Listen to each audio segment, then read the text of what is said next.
Imagine a quiet morning over the Baltic Sea. The horizon stretches gray and endless, the water still as glass.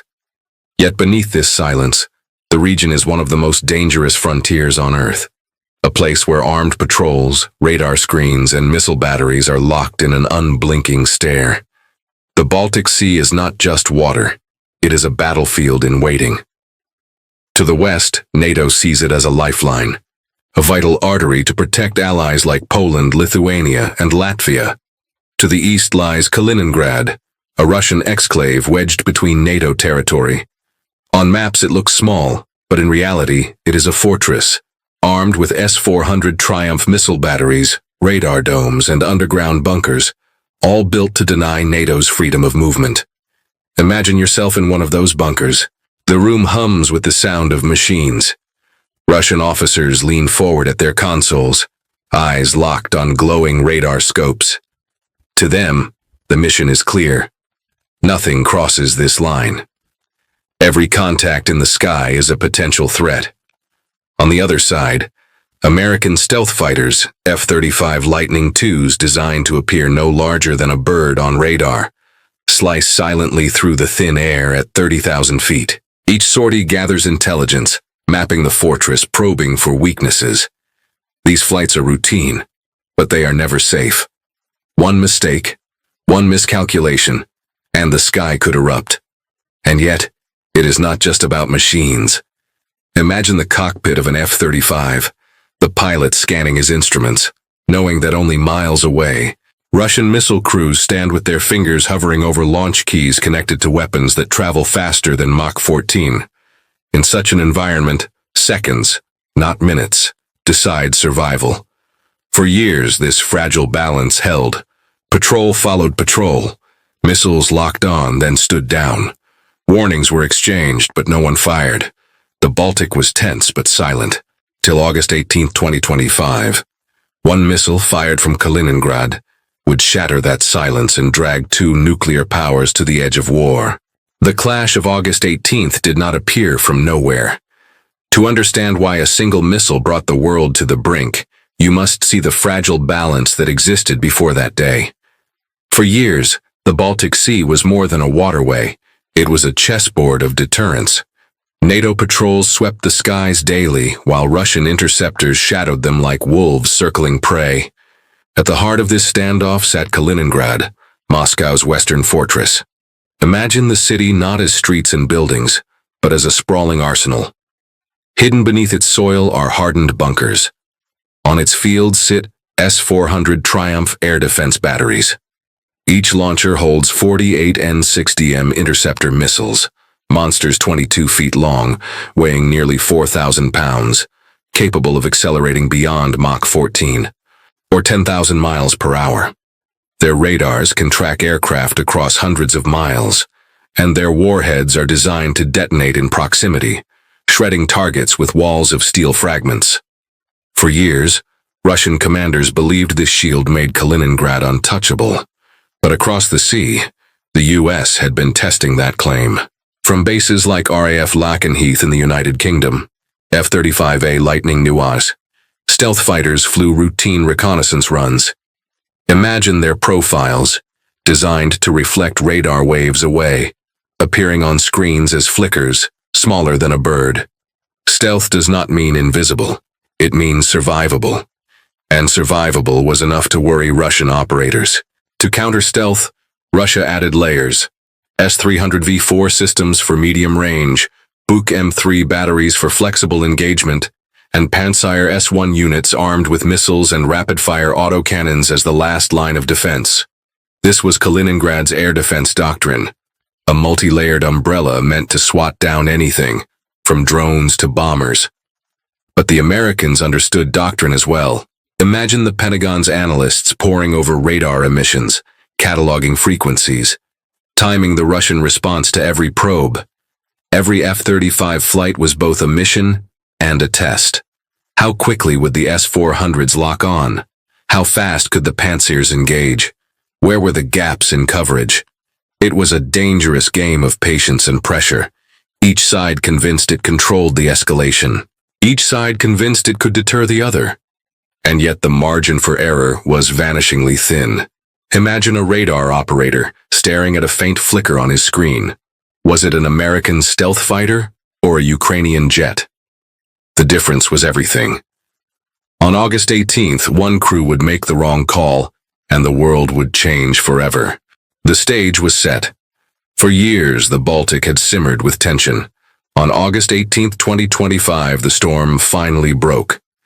At 9:42 a.m., an American F-35A Lightning II stealth jet glided high over the Baltic at 32,000 feet. Its mission was routine, an intelligence sweep, testing Kaliningrad's radar net. But this sortie would end not in data collected, but in tragedy. Deep inside a Kaliningrad bunker, Russian operators tracked a faint echo flickering across their screens.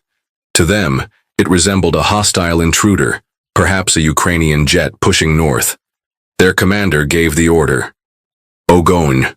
Fire. Imagine the ignition. A 48 N-6DM surface-to-air missile, 22 feet long and weighing nearly 4,000 pounds, roared skyward. Within seconds, it accelerated beyond Mach 14, faster than a rifle bullet. Its seeker locked onto the stealth jet's electronic signature, chasing it like a predator scenting blood. Inside the cockpit, the F-35's threat warning system erupted in shrill alarms. Lights flashed red across the pilot's helmet display. He yanked the stick into a violent roll, deploying decoy flares and banking hard. Imagine the crushing force. 9 Gs pinning his body into the seat, his vision narrowing as the missile closed in. For 27 seconds, the chase unfolded. The missile never struck directly. Instead, it performed as designed, its proximity fuse detonating just 600 yards off the F-35's wingtip. The explosion tore the sky open like a thunderclap. A storm of shrapnel ripped through the stealth jet's right wing, shredding its control surfaces. Imagine looking out of the canopy and seeing your aircraft's wing half destroyed, smoke trailing, the control panel lit with cascading warnings. The jet was no longer combat capable. The pilot steadied his hands, keyed his secure radio, and spoke with grim clarity. Radio, crackling through static. Mayday, mayday. Falcon 1 hit. Over Baltic waters, aircraft damaged, attempting controlled ditch. At 9:47 a.m., the Lightning II banked downward. The pilot fought to keep it steady, but the sea rushed closer. For a final moment, the sunlight caught the shredded wing and he knew escape was impossible. The jet's nose dipped, and with a deafening impact, the F-35 vanished into the Baltic. In Moscow, the launch would be called a defensive action. In Washington, it was the unthinkable, an American stealth fighter destroyed by Russian hands. The chain reaction had begun. The F-35 was gone. Its pilot's final mayday had reached secure satellites, bouncing across oceans before landing in the hands of Washington's most powerful decision-makers. Now, the question loomed larger than any radar contact. Was this a tragic mistake, or had Russia just fired the first shot of war? Imagine the White House Situation Room. The air is cold, heavy, every movement deliberate. Around the long mahogany table sit the President, the Secretary of Defense, the Chairman of the Joint Chiefs, and the National Security Advisor. On the screens behind them flicker satellite imagery of the Baltic Sea, a map of Kaliningrad lit up in angry red, and the final voice transmission of Falcon 1. Mayday, mayday, hit over Baltic waters. The facts were chilling. A $98 million F-35A stealth fighter destroyed. A Russian S-400 battery confirmed as the launch source. An American pilot lost over international airspace, but intelligence officers urged caution. Sir, the Russians may have misidentified the aircraft as Ukrainian. We cannot confirm intent. Imagine the tension in that room. Every option on the table carried disaster. If the United States did nothing, allies would see weakness, deterrence would crumble. But if Washington struck back immediately, it risked igniting the very nightmare of nuclear escalation that had been avoided for decades. The president turned to his advisors. The room fell silent. One general leaned forward and spoke plainly. Mr. President, inaction is not neutrality. It is surrender. At that moment, the balance tipped. Thousands of miles away in the North Atlantic, The USS Gerald R. Ford Carrier Strike Group was already on station. 1 nuclear-powered supercarrier, 2 guided missile cruisers, 3 destroyers, and more than 75 aircraft, all fully armed. The fleet was ready. At 4:27 a.m. Washington time, the president gave the order. 2 words that would set history in motion. Prepare the fleet. Imagine the silence in that room breaking. Officers standing, phones ringing, encrypted messages firing across the globe. The most advanced strike group in the world had just been unleashed. The clock was ticking toward retaliation. The order was given. The USS Gerald R. Ford, America's newest aircraft carrier, surged into combat readiness. On its vast flight deck, sailors moved with silent precision, the roar of jet engines mixing with the deafening whine of catapults primed for launch. The United States had chosen its answer. Not a warning, not a message, but fire. At 3:30 p.m. Baltic time, the sky above the carrier erupted. Imagine standing on that deck as 68 unmanned drones clawed into the air. These weren't reconnaissance scouts. They were XQ-58A Valkyries, purpose-built for combat. Each carried a 200-pound precision warhead and a pod designed to jam Russian radars, spewing false echoes across the spectrum. Rising together, they spread out like a living storm front, a wall of steel and deception heading straight for Kaliningrad. But the drones were only the opening act. Moments later, the spearhead of American air power followed. 15 F-22 Raptors, the most advanced stealth fighters ever built, invisible on radar until they were already in weapons range. 10 F-15EX Eagle IIs, bristling with payloads of GBU-39 small-diameter bombs, and AMRAAM air-to-air missiles, built to deliver devastating firepower even in contested skies.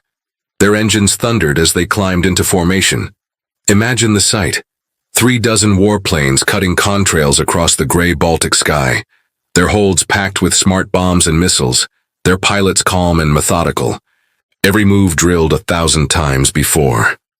This was not just an airstrike, it was doctrine in action. MUM-T, manned-unmanned teaming. The drones would saturate Russian radars with noise and false targets, forcing operators to waste precious missiles. The Raptors would slip through the chaos unseen, hunting high-value targets. The Eagles would smash hardened positions with sheer firepower. Together, they formed a single synchronized strike package. Inside Kaliningrad's bunkers, alarms wailed. Imagine Russian radar operators staring at their screens as hundreds of ghost contacts bloomed into existence. Real fighters and false echoes mixed together in a storm of noise. A commander shouted into his headset, "Multiple hostiles detected. Numbers, impossible to confirm. Launch now." The Russian defense network bristled to life. Missile tubes rose, radars strained. But the sky was already shifting, alive with drones, fighters, and the steady hum of American resolve. The counterstrike had begun. The American swarm was inbound. To Russian defenders, the sky no longer looked like sky. It looked like a storm of ghosts. Drones, decoys, and real fighters all merged into a single blur on their radar screens. This was the test Kaliningrad had been built for. Its layered shield, the most concentrated air defense network in Europe. Imagine the bunker atmosphere. Sirens wail. Officers bark orders. The first layer of defense comes alive. The S-400 Triumph system, Russia's crown jewel. Operators lock onto what they think are targets. Their consoles flash. The order comes, Pusk, launch. From the outskirts of Kaliningrad, missile tubes ignite. 48 N-6DM interceptors 22 feet long and traveling at Mach 14, claw into the sky. Each warhead is designed to explode near its prey, shredding it with thousands of steel fragments. To those inside the bunker, the radar shows missiles streaking upward like arrows piercing the storm. For a moment it works. Imagine looking skyward as a dozen drones vanish in fireballs, their wreckage tumbling into the sea. The operators cheer, briefly, because the swarm keeps coming. For every drone destroyed, more dive lower, jamming harder, splitting into new attack vectors. The second layer awakens. S-300 V4 batteries, older but still lethal, sweep the skies. Their radars catch something bigger than drones, an F-15EX Eagle II. The battery commander makes the call. A missile streaks upward. Seconds later, the Eagle vanishes in a rolling fireball. Over American comms, a chilling call crackles. Eagle down, no shoot. Imagine being in that cockpit, flames tearing across the fuselage, knowing escape is impossible. For a heartbeat, Russia's defenders feel vindicated. They've drawn American blood. But the battle is not finished. The third layer engages. Pantsir S-1 hybrid systems, bristling with short-range missiles and twin 30mm autocannons. Their radars track drones diving toward radar arrays. Guns roar to life, tracer rounds carving fiery lines into the sky. Some drones shatter instantly, exploding in blossoms of orange. Others slip through the gaps, slamming into radar dishes and fuel trucks, erupting in secondary explosions. Imagine the battlefield from the ground, smoke rising, shrapnel raining down, fireballs cutting through clouds, Russian crews reloading frantically, ammunition trucks rushing forward, while above them the sky is filled with contrails and thunder. This was the weakness of layered defense. On paper, impenetrable. In practice, every interception drained precious ammunition. Every drone destroyed meant seconds wasted, missiles spent, radars blinded. Under saturation, even the strongest shield begins to fray. By 3:50 p.m., Kaliningrad was bleeding. America had lost drones, a Raptor was limping westward, and an Eagle II lay burning in the sea. But 7 Russian air defense positions were gone. Radar domes cracked open, bunkers aflame. The fortress was holding, but barely. And then, over the horizon, another threat was already inbound. Not drones, not fighters. Something slower, lower, and deadlier. The Tomahawks were coming. By 3:58 p.m., the skies over Kaliningrad were chaos. Smoke trails crisscrossed the clouds, drones spiraled downward in fire, and Russian operators shouted into headsets as their layered shields strained under the storm. For a moment, it seemed the fortress might endure. But then came the strike that changed everything. 110 miles offshore, the USS Thomas Hudner, an Arleigh Burke-class destroyer, received its orders. Its vertical launch cells yawned open. Imagine standing on that deck as, one by one, 20 Tomahawk Block V cruise missiles erupted upward, their boosters igniting with thunder, before nosing down to skim just above the waves. Each missile was a predator in steel, range over 900 nautical miles. Payload, a 1,000-pound high-explosive warhead. Navigation, GPS precision fused with TERCOM mapping, allowing it to hug the terrain at 100 feet above ground, invisible to most radars. Imagine watching from Kaliningrad's coast, low-flying shadows racing inland, hugging river valleys and treetops, slipping past radar blind spots. They didn't roar like jets. They whispered, relentless, unseen until the final seconds. Inside Russian bunkers, operators scrambled, their radars, already blinded by drone jamming and damaged by precision strikes, flickered with partial tracks. A commander shouted, "Multiple inbound. Too low, too fast, launch interceptors now." A handful of S-300 and Pantsir missiles rose in desperation, but the Tomahawks flew too low, too many. Within minutes, they were upon the fortress. At 4:02 p.m., the first Tomahawk hit. A command bunker reinforced with steel and earth, engineered to survive anything short of nuclear fire, vanished in a blast that lifted a 30-ton blast door into the sky. The shockwave rippled for miles. Seconds later, another missile slammed into a radar dome. Equipment worth $300 million evaporated in an instant, its remains falling in molten shards. Then, an ammunition depot. The explosion ignited stockpiles that had taken a decade to amass. Fireballs towered 300 feet, rattling windows across the exclave. Imagine the sound. A deep rolling thunder that never stopped, one detonation after another, as Kaliningrad's brain, its command and control system, was torn out piece by piece. By 4:07 p.m., the fortress was blind. Generals and colonels who had been shouting orders minutes earlier lay buried in rubble, Surviving operators screamed into radios that only spat static. For the first time in decades, Kaliningrad's defenses were not coordinated batteries. They were isolated, panicked crews firing blindly, with no one left to direct them. This was the turning point. Drones and fighters had opened wounds, but the Tomahawks severed the arteries. The shield of Kaliningrad was broken. Imagine standing on the deck of the USS Gerald R. Ford, watching black plumes rise on the horizon. To every sailor, every pilot, the message was clear. Even the most fortified stronghold could fall, and it could fall in minutes.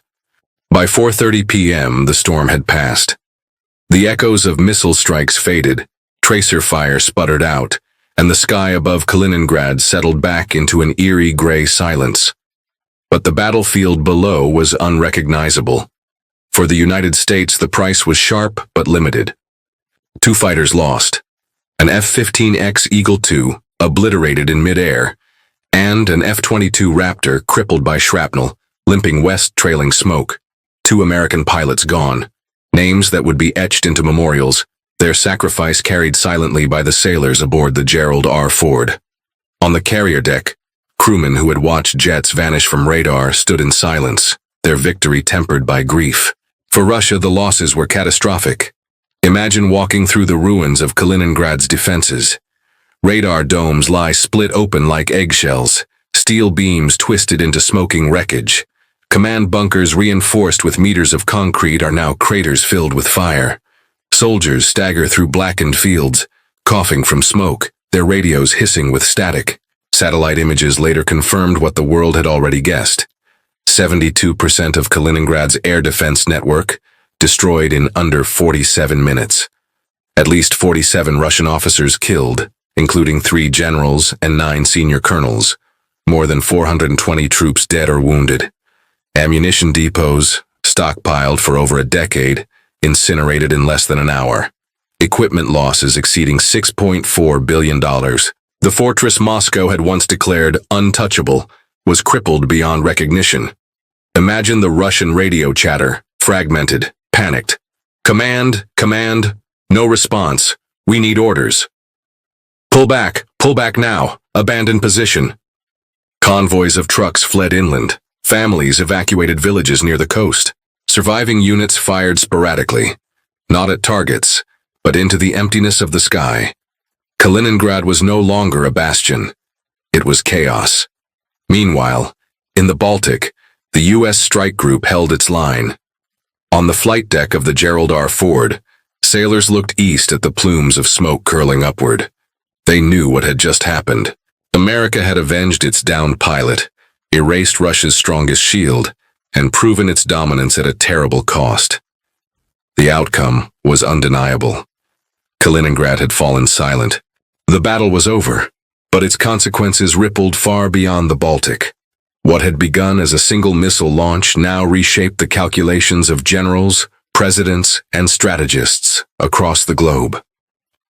For the United States, the victory was more than tactical. It was symbolic. In just under an hour, America had demonstrated what strategists call escalation dominance, the ability to respond faster, harder, and more decisively than any adversary. Imagine sitting in Warsaw, Riga, or Vilnius as the news spread. For NATO's frontline states, long fearing abandonment, Kaliningrad's destruction was reassurance written in fire. Washington had shown it would not hesitate. For Russia, the impact was devastating. Kaliningrad had been more than a military installation. It was a political symbol, Moscow's unsinkable aircraft carrier in Europe. Now, its radar domes lay shattered, its command bunkers silent. Imagine the Kremlin's war room. Maps of Kaliningrad dotted with red X's, casualty lists scrolling across screens. Commanders struggling to explain how a fortress that took decades to build had collapsed in less than an hour. The myth of an impenetrable shield was gone. The shock spread beyond Europe. In Beijing, planners studying Taiwan scenarios watched intently. Their doctrine of anti-access area denial, A2AD, layered radars, missile belts, and hardened defenses, looked eerily similar to Kaliningrad's. The message was clear. Even the densest shield can be blinded, saturated, and dismantled if the US combines drones, stealth, and precision missiles. In Tehran and Pyongyang, the lesson was no less chilling. Imagine hearing intercepted radio traffic of Kaliningrad's defenders screaming into dead channels, or watching satellite footage of Tomahawk strikes gutting bunkers in seconds. The conclusion was unavoidable. A strike against American forces would invite retaliation not in words, but in annihilation. But perhaps the greatest impact was psychological. For allies, Kaliningrad's fall restored faith in US power projection. For adversaries, it injected caution into every future calculation. And for the world at large, it was a sobering reminder. In modern war, dominance is not about who fields more tanks or troops. It is about integration. Drones, stealth fighters, cruise missiles, and electronic warfare working in concert had done what many thought impossible. Imagine the world's militaries updating their doctrines overnight, rewriting playbooks, recalculating risks. Because after August 18, 2025, one fact was undeniable. The fortress that was supposed to stand forever had fallen in less than an hour. The smoke over Kaliningrad eventually thinned, but the lessons carved into its ruins will echo for decades. What unfolded on August 18, 2025, was more than a clash of weapons. It was a preview of the wars of tomorrow. Lesson 1. Fortresses fall. For centuries, generals believed that strongholds, walled cities, coastal batteries, missile belts could deter aggression. Kaliningrad was built on that logic, a fortress of radars and missiles designed to be untouchable. Yet, in less than an hour, it was gutted. Imagine commanders in other capitals staring at that footage, realizing that in the age of drone swarms and precision strikes, no fortress is safe. Lesson 2. Integration wins wars. The US did not rely on one weapon. It combined XQ-58A Valkyrie drones, F-22 Raptors, F-15EX Eagles, and Tomahawk Block V missiles into a single synchronized strike. Imagine a symphony where every instrument plays its part. The drones as the dissonant opening, the Raptors as the subtle strings, the Eagles as the heavy brass, and the Tomahawks as the final crushing percussion. Alone, each element was strong. Together, they were unstoppable. Lesson 3. Information is as lethal as firepower. The true killing blow was not the destruction of missiles or radar arrays. It was the collapse of command and control. Once the Tomahawks shredded Kaliningrad's bunkers, the network died. Batteries fired blindly, operators screamed into dead radios, and defenses fractured. Imagine a chessboard where the king is toppled. The pieces remain, but the game is already lost. Lesson 4. Escalation is fragile. Perhaps the darkest truth is how it all began. With a misidentification, a radar echo mistaken for an enemy. One order. Fire. Set off a chain reaction that nearly dragged two nuclear powers into open conflict. Imagine how close the world came to the brink, all from a single blip on a screen. In modern war, the margin for error is no longer measured in miles, but in seconds. Lesson 5. Deterrence is written in action, not words. Kaliningrad's fall was more than a battlefield defeat. It was a message. To allies, it said, America will act. To adversaries, it warned, strike us and we will erase you. Imagine being a planner in Beijing, Tehran, or Moscow, replaying satellite images of bunkers disappearing in fire, knowing the same could happen to your defenses. Deterrence today is not a speech. It is a demonstration. The future of war is not slow, nor is it forgiving. It is fast, integrated, and unforgiving. Drones will swarm, radars will blink and die, networks will collapse, and within minutes, decades of fortifications can be reduced to rubble. Imagine the lesson written in fire across the Baltic sky. Survival no longer belongs to the strongest fortress, but to the force that adapts fastest, strikes hardest, and controls the chaos of battle. That is the future of modern warfare, and it arrived on August 18, 2025.